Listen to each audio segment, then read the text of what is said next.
वेदिका जी गुरुग्राम से। श्री हरिवंश राधे राधे। गुरुजी, सुख और दुख में निरंतर भगवान का स्मरण कैसे करें? पहले इतना रुक जाइए। सुख और दुख ये मायाकृत हैं, सत्य तो है नहीं, ये स्थायी तो है नहीं। जिसे सुख कहते हैं उसे अनुकूलता कहते हैं, जिसे दुख कहते हैं उसे प्रतिकूलता कहते हैं। जब अनुकूल परिस्थिति, वस्तु, व्यक्ति, स्थान मिलता है तो हर्ष होता है, और जब प्रतिकूल परिस्थिति, वस्तु, व्यक्ति, स्थान होता है तो शोक होता है।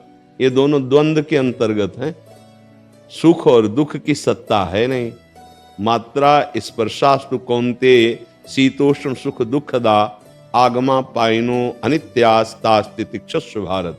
हे अर्जुन, ये अनुकूलता, ये प्रतिकूलता, ये सर्दी, ये गर्मी, ये सुख, ये दुख, ये अनित्य है, नाशवान है, ये आने जाने वाले हैं, स्थायी नहीं है। इसलिए तुम इनको सहो। तास्ति तिक्षस्व भारत, भगवान कह रहे इनको सहो। सहने की सामर्थ्य मेरे स्मरण में है। भगवान ने कहा यदि हम नाम जप का ऐसा अभ्यास करें कि चाहे दुख आवे तो नाम न छूटे और चाहे सुख आवे तो नाम न छूटे। अब अगर आपका ये प्रश्न है कि दुख में तो नाम चलता है और सुख में नाम छूट जाता है, तो झूठ। इसलिए झूठ कि सुख का उपभोग करने वाले को दुख जबरदस्ती भोगना ही पड़ता है। अगर आपकी वृत्ति सुख का उपभोग न करती तो भगवान को कैसे भूल गए? सुख सिंधु भगवान एक तरफ है, एक तरफ वस्तु, व्यक्ति, स्थान, परिस्थिति का भोग है। तो जब भगवान को भूले तो उसका महत्व हुआ, उस वस्तु का, उस व्यक्ति का, उस भोग का, उस पदार्थ का, उस घटना का, सुखद घटना का हम उसका भोग किए, उसे स्वीकार किया, उसमें हर्षित हुए, तो भगवान को भूल गए। अगर ये वृत्ति है तो दुख को बलात् आपको भोगना ही पड़ेगा। अब उस दुख को जब आप भोगेंगे तो भगवान का स्मरण कैसे चल पाएगा? अगर दुख में भगवान का सुमिरन होता है तो सुख में तो नाच नाच के होता है। फिर सिद्धांत से यहां चूक हो रही है। हम सुख के भोक्ता मन को चाहे जितना बचाने की कोशिश करें, वो दुख भोगेगा ही भोगेगा। अगर वो हर्षित नहीं हुआ तो शोकित नहीं हो सकता। अगर राग नहीं है तो द्वेष बिल्कुल नहीं जागृत हो सकता। अगर काम नहीं तो क्रोध हो ही नहीं सकता। अगर हमारे मन में सुख का भोग नहीं है तो दुख का प्रभाव हमारे अंदर पड़ेगा ही नहीं। अगर सुख में हमारा सुमिरन निरंतर चलता तो दुख में स्वाभाविक चलेगा।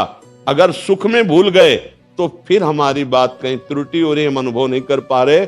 दुख का भोग बलात् जबरदस्ती करेगा वो मन, क्योंकि उसने सुख का भोक्तापन स्वीकार किया है।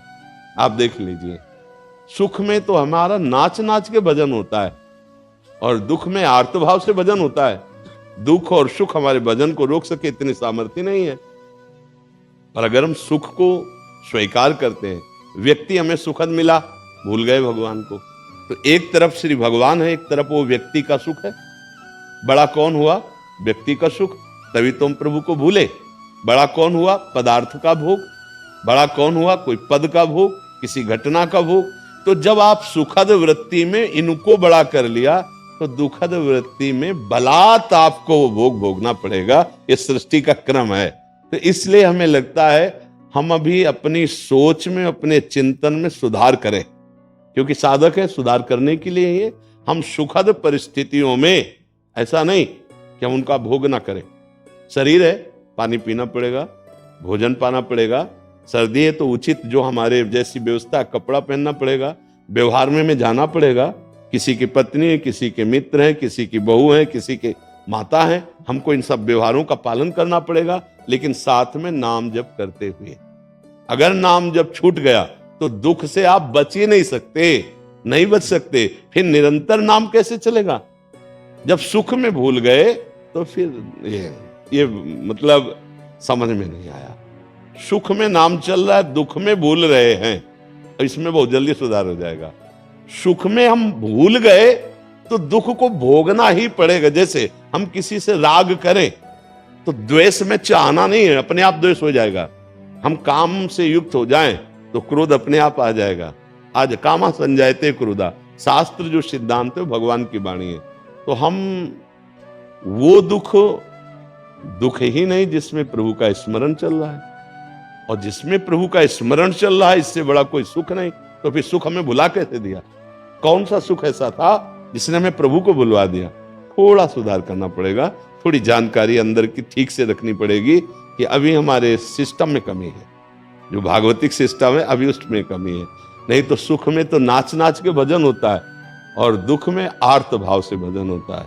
हे नाथ, ऐसी कृपा करो कि ये दुख आपको कहीं हमें भुलवा न दे, दूर न कर दे। और सुख में तो नाच नाच के, क्योंकि दयालु भगवान दया किए ना, सुखद परिस्थिति है, अब हम खूब कीर्तन कर रहे हैं, खूब फूले हुए प्रभु के स्मरण में मगन है, तो दुख हमारे ऊपर लागू ही नहीं हो सकता।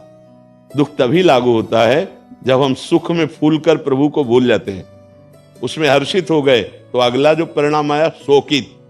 हर्ष और शोक दोनों द्वंद्व हैं। तो हमें लगता है विचार किया जाए और अपनी आंतरिक त्रुटि, ये बाह्य नहीं है, ये आंतरिक चिंतन की त्रुटि को सुधारा जाए। मुकेश जी न्यू दिल्ली से।